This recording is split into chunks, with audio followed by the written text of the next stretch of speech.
Sejam todos muito bem-vindos a mais uma transmissão. Eu sou o Henrique Casagrande. Eu sou Isadora Fontanari. E esse é mais um Avelcast com a nossa atualização mensal do mês de março.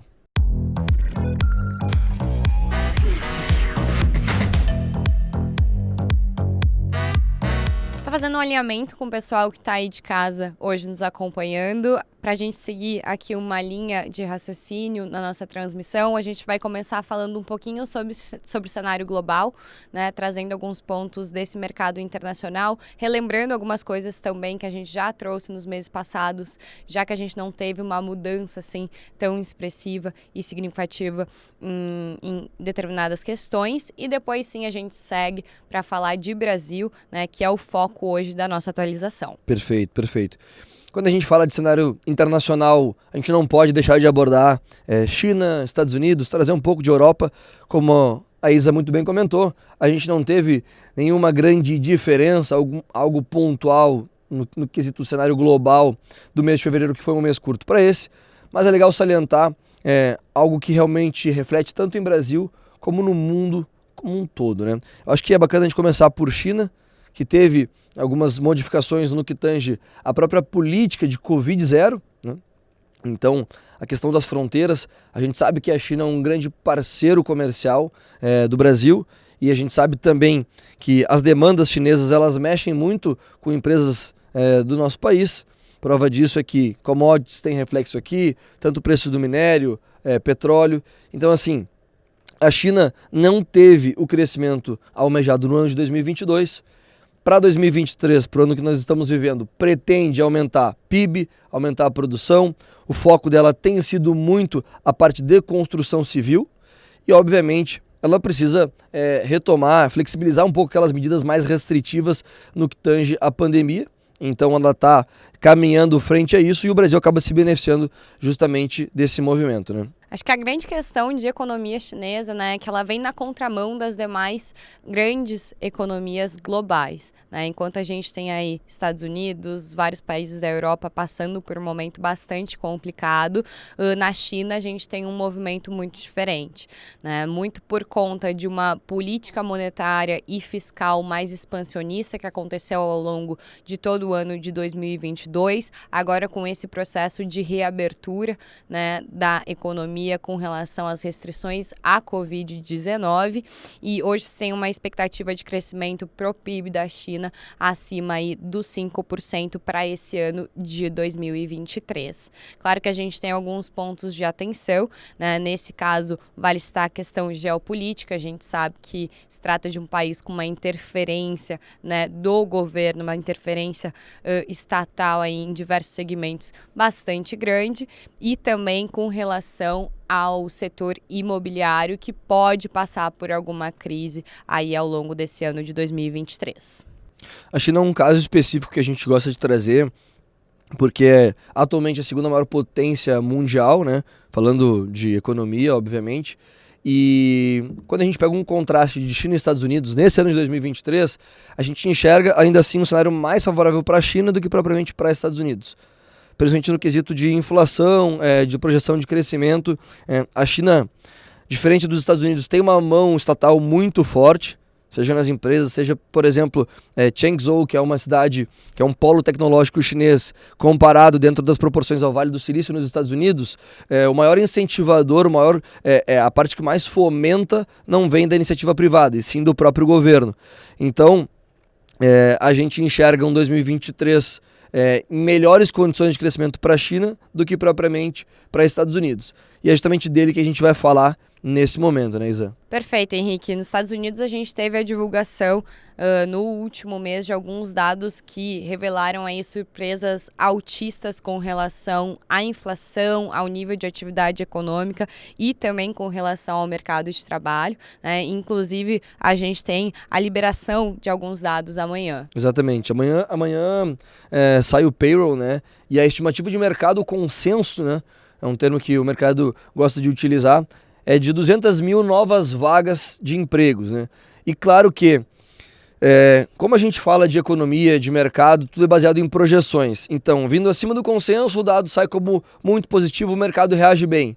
Vindo abaixo do consenso, a leitura de mercado é que a economia ela não está tão pujante como se esperava, e aí o mercado responde mal. A gente tem que entender que, nesse momento de uma inflação mais persistente nos Estados Unidos, de um trabalho mais árduo do Fed para conter essa inflação, para subir juros, o que de fato está freando o mercado americano, é justamente pautado também pela própria atividade econômica, pela própria geração de empregos dos Estados Unidos. Para pensar o seguinte, se a gente tem um aumento de empregos, se a gente tem uma economia mais pujante, a inflação ela é, entre aspas, absorvida de uma forma mais natural, né? Não é algo tão artificial, é algo mais orgânico da economia americana, que a gente sabe que é, como eu comentei, a maior economia do mundo. Hoje todas as transações, ou grande parte das transações do mundo são em dólar, o que favorece também a economia. Mas o grande ponto é que no momento da pandemia, a gente já trouxe isso em outros momentos, o Fed injetou pacotes trilionários, né, justamente para naquele momento de uma maior crise sanitária e aquela questão da pandemia de isolamento, foi a forma como o governo viu para conseguir manter o isolamento e as pessoas em casa. Mas isso, óbvio, traz reflexos, né? Se esperava que a economia fosse absorver isso, como eu comentei, de forma orgânica, não aconteceu, por isso a inflação persiste e por isso que hoje a gente vê uma mão mais pesada ali na figura do Jerome Powell, que é o presidente do Fed, né? Isso é importante salientar. A expectativa hoje dos analistas da XP, na verdade, é de que o país deve manter, sim, a taxa de juros em um território mais restritivo, assim como a gente já vem acompanhando há alguns meses. E os analistas da XP, eles apontam que a gente deve ter pelo menos mais 3 altas de 0,25 pontos percentuais. Lembrando que a taxa de juros nos Estados Unidos hoje está no intervalo de 4,5% a 4,75% e com esses 3 possíveis aumentos aí, né, em 0,25%, a gente chegaria no intervalo de 5,25% a 5,5%. Um patamar bastante elevado para a economia norte-americana. Perfeito. E tal como China, que nós abrimos aí a atualização de março comentando, Estados Unidos também é um grande parceiro comercial do Brasil e a gente percebe uma triangulação, né, de relações comerciais. Então, Brasil e China, Brasil e Estados Unidos. Então, essa tríade, ela estando bem equilibrada, favorece o nosso país. E a gente enxerga também não só em relações comerciais, mas a própria relação de capital do investidor, né? A gente pega um investidor institucional, como um fundo, por exemplo, ele vai olhar para o Brasil como uma oportunidade. Agora, se é um fundo que está enxergando um movimento de elevação de juros de forma consistente nos Estados Unidos, eventualmente se esse fundo ele preza por uma segurança maior, dependendo da característica de cada fundo, eventualmente ele vai olhar para os Estados Unidos com melhores olhos e esse capital, ao invés de vir para o Brasil, fica lá, como a gente fala, na terra do tio Sam, né? Então, acaba realmente ficando pelos Estados Unidos. Você comentou a respeito, né, de China e Estados Unidos, que são grandes parceiros, né, comerciais do Brasil. Então, acho que a gente já pode entrar no território nacional de fato, trazendo um pouquinho da questão de crescimento, né? Saíram os dados oficiais recentemente, onde a gente viu que no ano de 2022 o Brasil teve um crescimento do PIB de 2,9%. No último trimestre do ano passado, esse dado já veio de uma forma mais enfraquecida, né? E para 2023, os economistas da XP entendem que a gente deve ter um crescimento de cerca de 1% do PIB, ficando abaixo da média, né, a nível global. O consenso de mercado aponta ainda um crescimento mais baixo, ficando em cerca de 0,85%, refletindo naturalmente, né, todo esse movimento que a gente tem observado já há alguns bons meses, para não falar mais de ano, de uma inflação bastante resiliente e uma política monetária por parte do Banco Central aí mais contracionista. Exato. Quando a gente olha para as projeções do Boletim Focus, né, que talvez o principal balizador do nosso mercado, a gente até fez algumas anotações aqui em questões de números, né?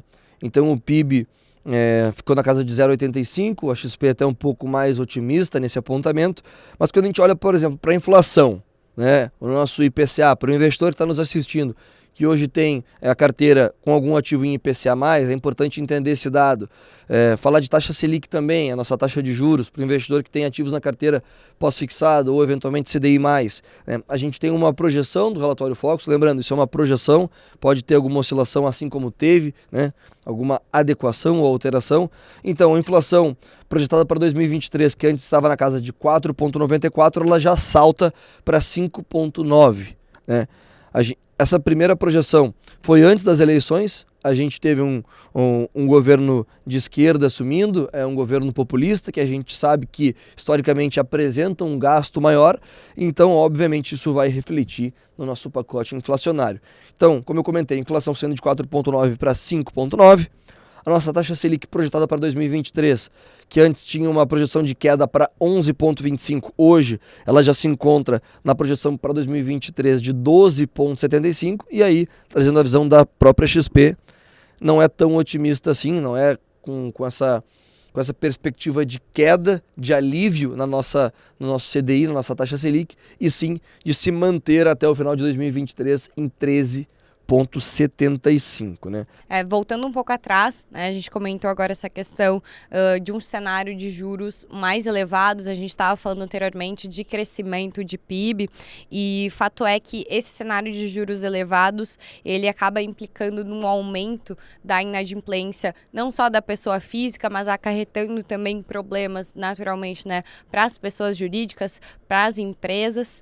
E se a gente for ver hoje, né, a produção industrial e as vendas no varejo, elas recuaram, e a tendência é de que esse movimento aconteça ao longo desse ano, justamente por conta desses fatores. E como destaque positivo, a gente pode citar o setor do agronegócio, né? A gente deve ter esse ano safras de grãos batendo novas máximas históricas, puxadas principalmente pela cultura da soja. Perfeito, perfeito. Então, quando a gente entra em cenário Brasil e tudo isso que a gente comentou, a gente chega num resultado primário, que isso é super importante, né?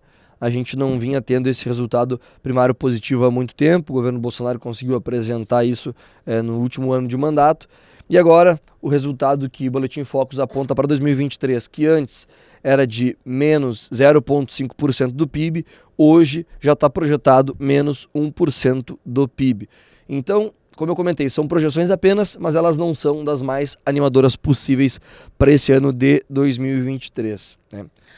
Seguindo nessa linha de resultados, né, indo para a parte mais fiscal propriamente, os resultados no curto prazo, eles foram positivos. Se a gente for ver a arrecadação tributária nos últimos 12 meses, ela fechou aí com um aumento de 6,4%.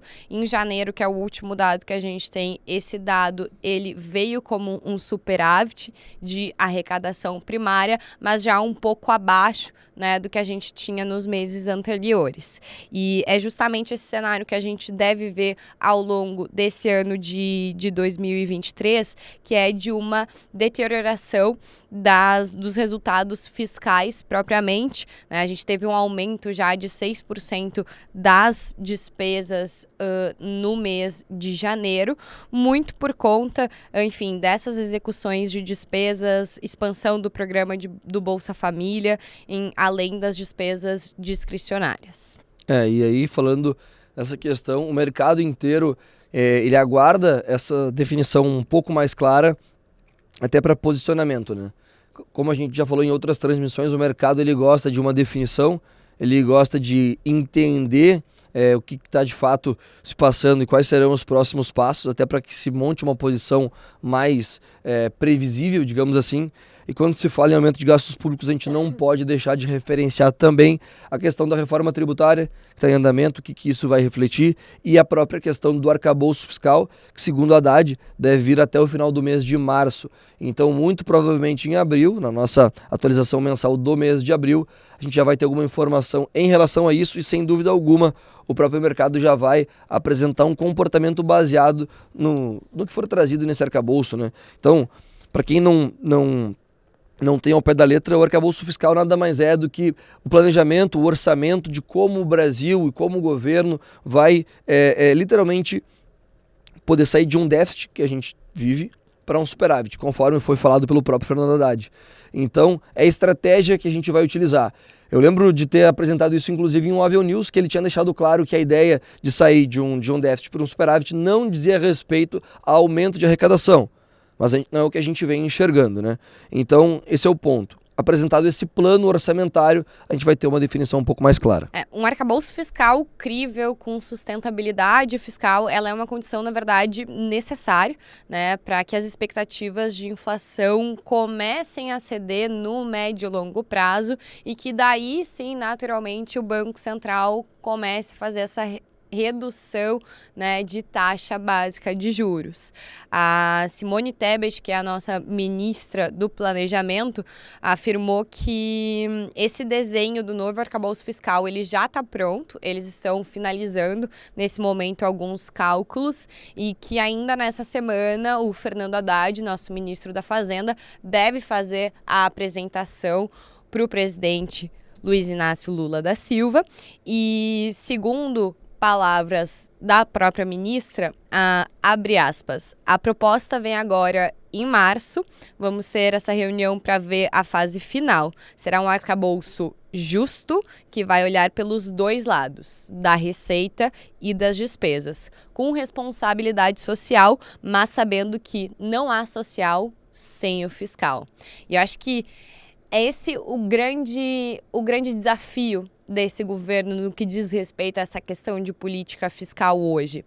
Porque um arcabouço fiscal, para ele ser compatível com tudo que o governo já trouxe, né, desde o período eleitoral, como propostas e as premissas que foram, né, trazidas à tona nesses primeiros meses de governo propriamente, com medidas, com uma proposta mais restritiva, fica complicado você colocar tudo isso dentro da cesta de salário mínimo acima de inflação, né, do recadastramento que a gente teve agora com relação ao Bolsa Família, né, esses programas de transferência de renda propriamente e do investimento público por si só. Por outro lado, né, pensando em colocar tudo isso com que esse arcabouço fiscal contemple aí todas essas questões sociais, né, que o governo sempre traz e aponta fortemente, pode ser que essa regra ela fique um pouco frouxa. E daí qual que é o risco que a gente tem? Né, de que ela não seja efetivo o suficiente para garantir um ajuste fiscal no médio e longo prazo. Perfeito. Estou lendo aqui, a gente recebeu algumas perguntas. Eu acho bacana a gente trazer isso, né? Essa primeira pergunta volta para o tópico número 2 que a gente trouxe, que é de Estados Unidos. Cenário americano, alta de juros, momento de investir. Então, a gente sempre fala sobre diversificação de capital, a gente sempre acha interessante que o investidor, ainda mais hoje pela XP, com a democratização, com a facilidade que é ter acesso ao mercado americano, que sim, é interessante ter um percentual investido por lá. Hoje tu não necessariamente precisa investir em renda variável, olhando para os Estados Unidos, né? Até conversando e trocando ideia com alguns gestores de mercado, a gente ainda vê um espaço para uma queda na casa de 15% a 20% no que tange mercado americano, falando do mercado acionário, por exemplo, tá? Porque os juros eles vão seguir subindo, como a Isa comentou, isso é um consenso, né? A gente não vê espaço para uma estagnação ou para uma redução de juros nos Estados Unidos, isso vai fazer com que a bolsa corrija por lá.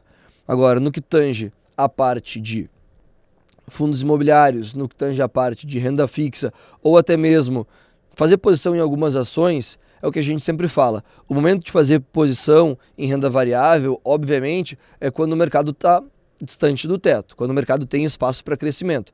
E a gente, sem dúvida, olha para o mercado americano, enxerga que está passando por um momento mais turbulento, uma possível recessão, mas a gente sabe que é o mercado mais sólido do mundo e que em pouco tempo vai se recuperar. A gente não tem como prever e trazer uma exatidão para o nosso cliente, para o nosso investidor, se isso vai acontecer em 6 meses, 8 meses, 1 ano, 2 anos. Mas sim, fazendo posição, a gente vai estar comprando um bilhete para que aquele mercado que comece a subir, retorne o crescimento, a gente consiga elevar o nosso investimento junto com ele, né? Agora, no que diz respeito, por exemplo, à fatia de renda fixa, os famosos bonds americanos, é interessante a gente olhar, como eu falei, muito a critério de diversificação de portfólio. Henrique, Isadora, eu estou muito apreensivo em relação ao risco Brasil. É uma solução interessante. Então, acho que é muito perfil, né? Aproveitando que a gente entrou nessa linha de investimento internacional, acho que é bacana a gente comentar sobre câmbio, né? A gente ainda não pautou isso nessa transmissão, e a expectativa do mercado hoje é que a gente tenha um fechamento de câmbio no final desse ano na casa dos 5,25, né? O que a gente tem visto desde o início do ano tem sido o câmbio ali oscilando da faixa dos 5,5 até os 5,20, 5,25, 5,30, né? E fato é que hoje a gente tem uma das maiores taxas reais de juros do mundo, e isso é algo que é atrativo, né, em termos de entrada de dólar, mas em contrapartida a gente tem questões tanto do ambiente doméstico quanto do ambiente externo que acabam influenciando aí para que eventualmente esse câmbio permaneça num patamar realmente mais elevado até o final do ano, né? A gente ainda tem essa indefinição fiscal que espera-se que ao final desse mês, né, seja resolvido, né, da melhor forma possível naturalmente. Alguns ruídos políticos naturalmente acabam atrapalhando, além da questão que a gente já comentou no início da transmissão de hoje, do processo de reabertura da economia chinesa, que faz com que os preços internacionais das commodities permaneçam em um patamar mais elevado. Isso carrega a nossa bolsa também, né? Se a gente vê esse benefício em relação aos commodities, Vale, Petrobras, são empresas que têm um peso imenso no nosso índice, acaba favorecendo o Brasil, como eu havia comentado. Então acho que esse ponto da alocação internacional vale a pena sim ter uma parte do capital lá, muito por conta dessa diversificação, e aí basta entender o perfil do investidor, né? Sendo um perfil que aceita e tolera mais risco, eu acho que sim, existem excelentes oportunidades na renda variável, em ações, tal como em fundos imobiliários, mas quando a gente olha, por exemplo, para um investidor que tem um perfil e um caráter mais conservador, que quer fazer essa diversificação, mas sem estar exposto ao risco, existem excelentes oportunidades na renda fixa por lá. A gente comentou, eu falei bastante, né, sobre no termo commodities aqui, você acabou de citar a Petrobras, e a gente tem uma pergunta aqui que é o seguinte: investir em Petrobras em 2022 por conta dos dividendos, faz sentido manter a posição para esse ano de 2023? Boa, excelente pergunta. Eu acho que Petrobras foi o grande case do ano passado em relação a dividendos, né? E é legal trazer que Petrobras passou por uma grande transformação, e aí não tem como a gente não falar da parte política, da parte de governos. Petrobras, no governo Dilma, figurou entre as empresas mais endividadas do planeta, do mundo, não é nem do setor, mas e sim do mundo, e no ano passado foi a segunda empresa que mais pagou dividendo no mundo. Então, assim, ela saiu realmente de uma situação muito crítica para uma situação muito benéfica, tanto para a empresa como para o investidor, né? E algo que é interessante falar sobre essa pergunta o investidor ele não pode esperar em 2023 o mesmo volume de dividendos que ele recebeu, o mesmo volume de proventos que ele recebeu em 2022, porque 2022 não foi uma divisão de lucros normais da empresa. 2022 foi um ano que a Petrobras ela fez um desinvestimento muito grande. No governo Bolsonaro, a gente tem mais de 60% do desinvestimento feito pela Petrobras, então com a venda aí de campos de petróleo, deixando a operação dela mais enxuta e de fato focando no que realmente traz receita para a companhia, né? Se vale a pena investir em Petrobras ou não, como eu comento, né? Essa é uma pergunta difícil de dizer, a gente não tem uma bola de cristal, é uma empresa boa, mas diferente, por exemplo, de uma 3R Petroleum ou de uma PetroRio, ela é uma empresa que tem uma intervenção estatal. E não só nesse governo, já tinha no governo Bolsonaro também, com inúmeras trocas de presidente, agora com o Lula, por exemplo, falando no último pronunciamento dele que essa questão de política de dividendos da Petrobras estava errado, que não deveria ser dessa forma. Então, essa intervenção por parte do presidente do Brasil numa empresa que, apesar de ser estatal, ela já se mostrou funcionar muito melhor, com uma gestão mais independente, perfeito, exatamente. Então, sim, é delicado quando a gente enxerga dessa forma. Mas, sim, é uma empresa que, em relação a pares internacionais, ela ainda está descontada. e que ela já se mostrou ser uma empresa realmente muito boa. Mas eu sempre deixo muito claro, não vai pagar o mesmo montante que ela pagou proporcionalmente no ano de 2022. Se o investidor que busca somente o dividendo, não diria para fazer venda da posição, mas até para que não haja uma frustração, foi um caso pontual baseado muito mais no desinvestimento do que na receita recorrente da companhia. Aproveitando que você comentou a respeito de Petrobras, né, eu acho que é importante a gente trazer uma notícia que saiu algumas semanas atrás, que é com relação à retomada parcial da cobrança de tributos sobre os combustíveis, né? Com essa retomada que deve acontecer, a gente provavelmente vai ter um aumento de cerca de 7% no preço da gasolina e de 0,5% no preço do etanol. E sabe-se, né, que de forma direta ou indiretamente isso acaba influenciando no nosso índice de preços ao consumidor. Perfeito. Uma última pergunta para a senhorita, então. Um dos nossos espectadores colocou aqui: estou com fundos imobiliários em carteira, porém estão apresentando queda. Devo continuar com eles ou é hora de vender? Bom, na verdade o que a gente tem visto é um IFIX que, assim, nos últimos meses está dando um passo para frente, 2 para trás, né? Se a gente for pegar no acumulado de 2023, caiu aí praticamente 2,5%, né? E isso se dá muito por uma questão de cenário, né, de custo de oportunidade propriamente. Você tem o Tesouro Selic, né, que é, em teoria, o investimento mais seguro hoje no país, pagando 3,75%. Necessariamente, quando você vai se expor ao risco, você busca um retorno maior do que esse, né? E os fundos imobiliários, ok, eles fazem o pagamento de proventos, de dividendos mensalmente isentos de imposto de renda para a pessoa física, mas uma outra forma que ele tem de remunerar é também com base no valor da cota, né, do preço de negociação dessa cota. E é aí que está a parte da renda variável propriamente. E basicamente esse cenário, né? A gente não enxerga também uma mudança muito grande ao longo desses próximos meses, como a gente acabou de dizer aqui. A equipe da XP enxerga um horizonte onde Selic vai permanecer no patamar de 13,75 até o final do ano, né? O consenso de mercado aponta para 12,75, ok, é uma redução de 1%, mas ainda assim a gente está falando de um patamar muito elevado, né? Então, hoje, se a gente for olhar para o mercado de fundos imobiliários, a gente tem fundos bons, com bons fundamentos, que pagam dividendos de forma consistente, que não tem problema, né, não tiveram problema de default, de risco de crédito, ou então para a parte de tijolo, problema de vacância, algo nesse sentido, mas que estão sofrendo, sim, uma desvalorização de cota muito por conta do movimento de mercado, né? O que eu poderia dizer que nesse momento onde a gente está vendo uma atividade econômica retraindo, né, e que deve perdurar ainda esse ano, quem sabe até mesmo para os próximos, né, tomar cuidado realmente com os fundos que possuem um risco do portfólio, né, mais elevado. Perfeito, perfeito. Senhoras e senhores, essa foi a nossa atualização mensal do mês de março. A gente fica à disposição para dúvidas, sugestões e a gente aguarda todos vocês na nossa próxima transmissão, atualização mensal do mês de abril. Tchau, tchau. Tchau, tchau.